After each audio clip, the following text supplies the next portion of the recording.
Assalamualaikum warahmatullahi wabarakatuh. Selamat pagi anak-anak. Berjumpa lagi dengan Pak Firman.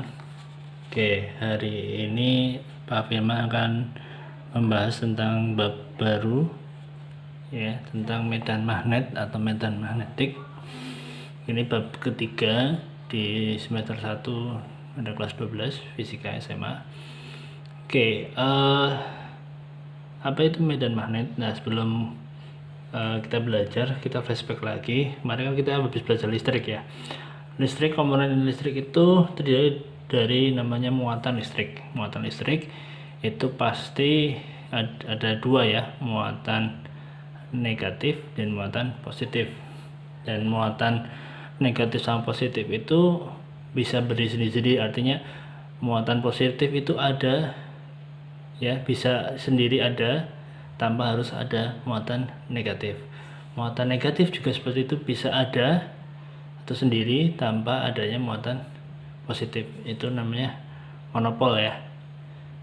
Jadi sifatnya monopol, artinya bisa berdiri sendiri. Nah, kalau di medan magnet atau medan magnetik atau magnet ya, ini kalau sejarahnya di tahun 2000 tahun silam kan magnet ini ditemukan oleh bangsa Yunani ya, di satu daerah namanya magnetik itu. Nah, di sana ditemukan ada batu yang bisa menarik batu yang lain ya. Ternyata saat ditemukan ada unsur magnetiknya. Nah, terus tahun 1000 berapa itu ada Christian Ørsted ya yang menemukan ada hubungan magnet dan listrik. Oke, kita lanjutkan. Nah, kalau di medan magnetik juga ada terdiri dua unsur ya. Pasti mungkin kalian sudah tahu ya. Misalkan saya punya sebuah batang magnet, pasti terdiri dari dua, yaitu dua kutub ya, biasanya dinamakan kutub utara dan kutub selatan. Oke, nah sifat yang pertama ini harus ada, dua unsur ini harus ada dan tidak bisa sendiri-sendiri. Artinya kalau ada satu batang magnet pasti ada dua kutub, kutub utara dan kutub selatan. Gak mungkin satu batang itu cuma satu kutub, kutub utara atau kutub selatan. Ini namanya sifatnya dipol ya, artinya harus ada dua unsur itu dalam satu medan magnet. Nah, bagaimana kalau misalkan saya gunting,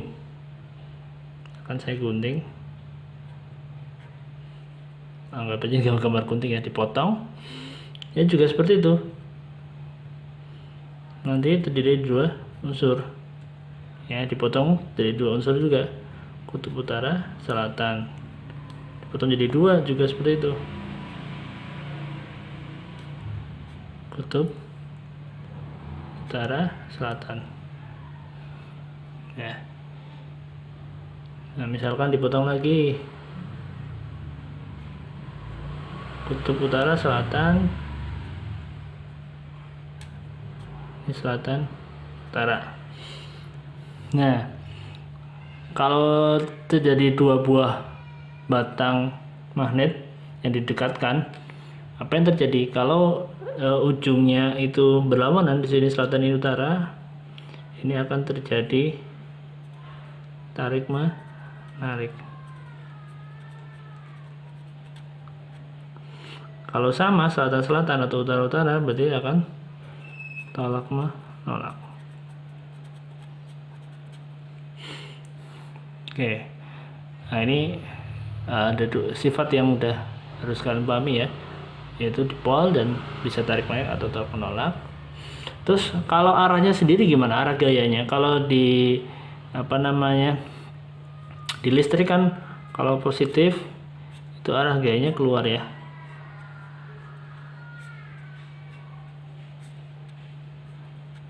Nah, kalau negatif arah gayanya masuk ya.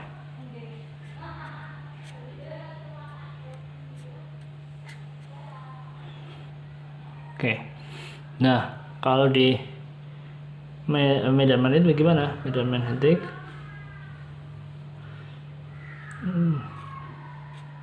kalau dilihat dari luar magnet tersebut, arah gaya magnetnya itu dari utara ke selatan.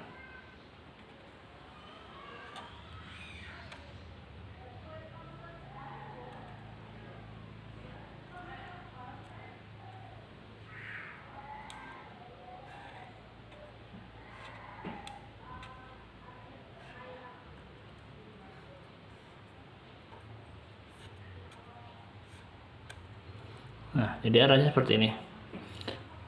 Kalau dilihat dari luar arahnya dari utara ke selatan. Ya, tapi sebenarnya ya, kalau dilihat dari dalam magnet tersebut, sebenarnya arah gayanya itu dari selatan ke utara malah. Kalau dari dalam ya, dari dalam magnetnya itu arahnya dari selatan ke utara. Oke. Jadi yang dinamakan medan magnet itu apa? Artinya sini ya.